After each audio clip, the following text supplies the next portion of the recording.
mati su'ul khatimah. Makanya bagus itu. Kadang-kadang di majelis-majelis taklim kan sering dibaca ya Allah biha, ya Allah biha, ya Allah bihusnil khatimah. Kan ada itu? Ada enggak?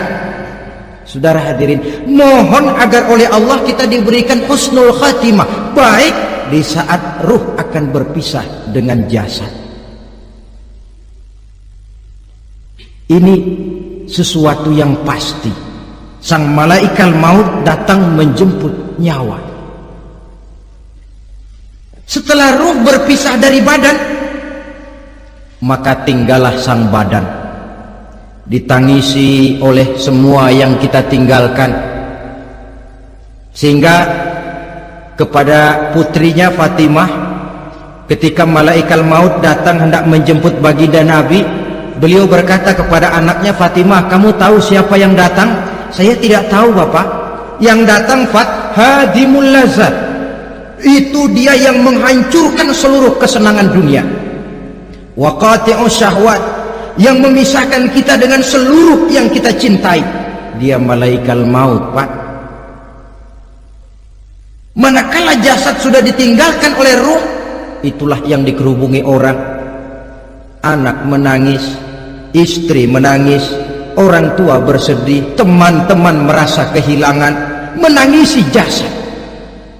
Diuruslah jasad kita, dimandikan sebagaimana mestinya, dikafankan dengan kain putih 3 lembar. Itu yang hendak kita bawa kembali ke tempat asal kita.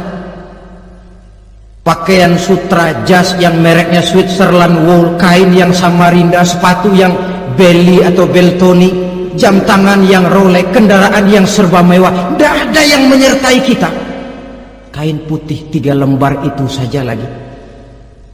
Demi setelah dikafankan, dibujurkan, kita menghadap ke arah kiblat. Orang banyak pun datang menyolatkan kita dengan 4 takbir, diiringi dengan doa. Lalu upacara pelepasan, berangkat kita meninggalkan anak, istri, suami, kampung halaman, tanah air, bahkan alam dunia ini. Selamat tinggal alam dan seluruh isinya. Tinggallah yang tinggal. Saya akan kembali ke tempat asal dari mana saya datang, untuk kembali mempertanggungjawabkan seluruh perbuatan saya dalam kehidupan ini. Manakala upacara pelepasan selesailah sudah, dimasukkan kita ke keranda jenazah, digotong orang, bismillah wa ala millati rasulillah, dibawa ke tempat peristirahatan terakhir katanya. Padahal dulu kalau mau kita istirahat, ke villa lah kita, ke Bali lah kita, ke Hong Kong lah kita, ke tempat-tempat tamasya yang indah. Oh, rupanya akan sampai juga perjalanan menuju tempat peristirahatan terakhir, yang luasnya tidak akan lebih dari 2 kali 1 meter. Diusung orang kita, diantarkan orang banyak. Manakala sampai ke atas yang lahat, pengusung jenazah dibuka, diturunkan kita ke liang lahat, dibaringkan. Gumpalan tanah akan jadi bantal kita, muka dibuka, dihadapkan ke arah kiblat. Setelah itu ditutup liang lahat kita dengan kayu. Masih belum kurang, diuruk dengan tanah.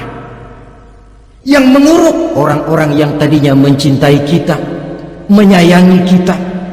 Tapi ketika jasad sudah ditinggalkan ruh, habis rupanya cintanya.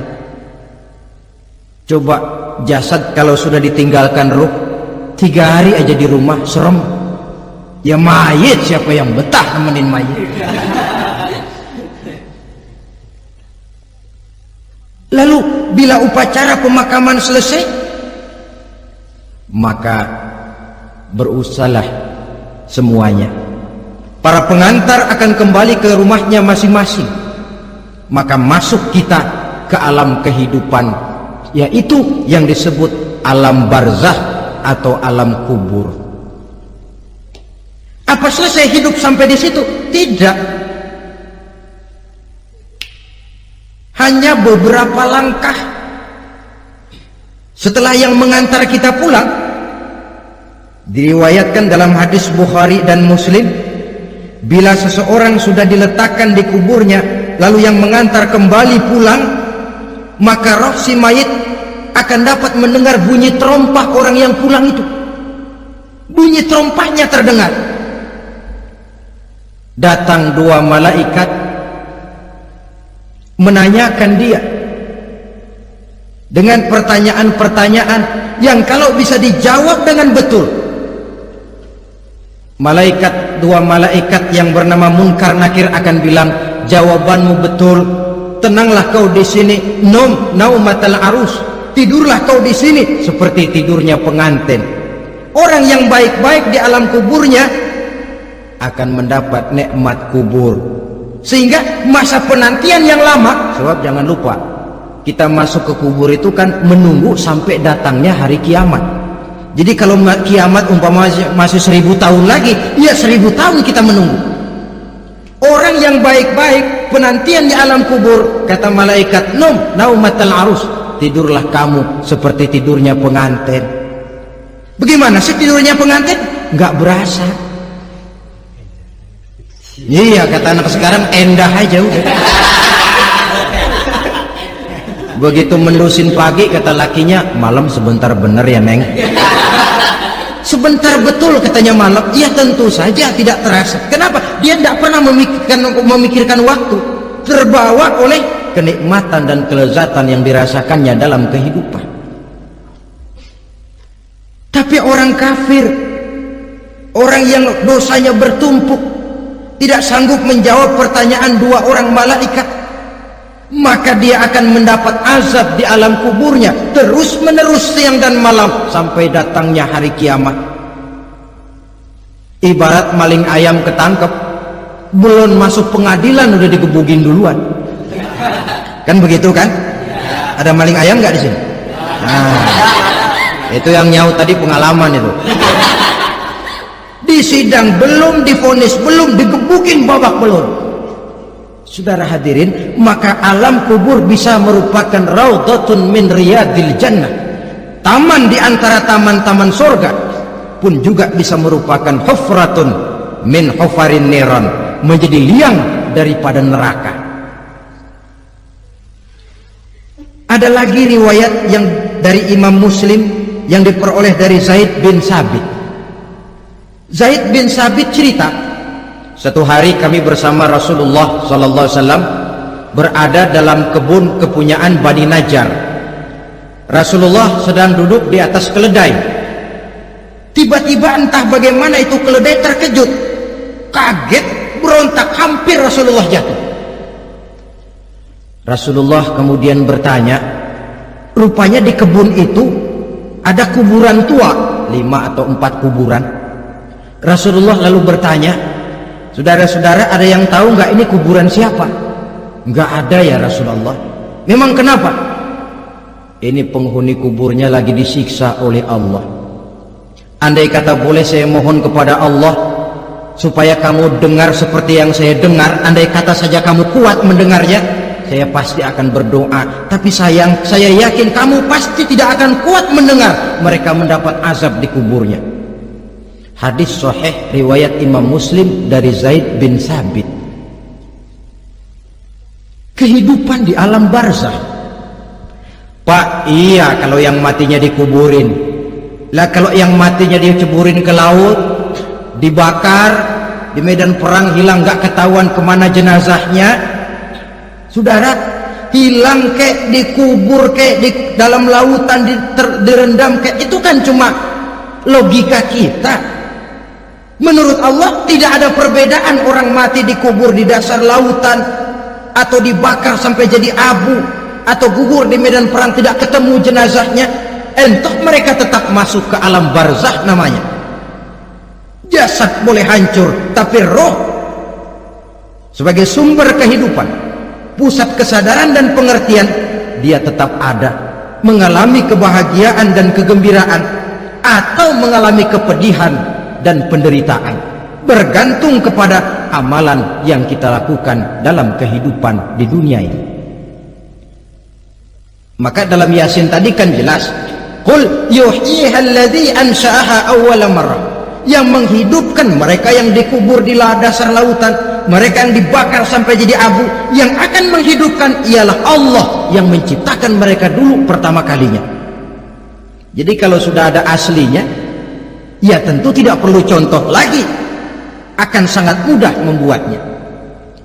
Orang tua kita, keluarga kita yang sudah berpulang, mereka di alam barzakh sekarang ini bisa mendapat nikmat kubur, bisa mendapat azab kubur, bergantung amalan mereka dalam kehidupan di dunia ini. Dalam Musnad Imam Ahmad dan Sahih Abi Hatim malah ada tambahan riwayat, orang yang banyak kebajikannya di dunia, amalannya akan datang menemani dia. Sholatnya dekat kepalanya, puasa sebelah kanan, zakat sebelah kiri, menghibur dia. Malahan dikatakan berbentuk orang yang cantik menemani dia di alam kuburnya. Aneh, dia tanya, man anta lam ara fid dunya ajmal minka, siapa kamu? Di dunia ini belum pernah saya melihat orang secantik kamu. Dia jawab, ana amaluka soleh, saya adalah amalmu yang soleh yang kau kerjakan waktu di dunia. Saya sekarang diperintahkan untuk menemani kamu di sini. Alhamdulillah. Sedangkan amalnya yang jahat akan datang dalam bentuk yang menyeramkan menemani dia di sana. Bayangin deh, di kuburan ditemenin yang serem-serem. Sama juga di dunia. Di dunia, kalau kita di tempat gelap ditemenin orang cakep, enak nggak? Wah, pengalaman. Tapi coba bayangin, sudah tempatnya gelap, yang nemenin jelek nggak ketulungan, gerah kita. Nah, saudara hadirin yang saya hormati, lalu bagaimana tempat arwah-arwah yang sudah kembali menghadap Allah yang disebut mustaqarrul arwah itu?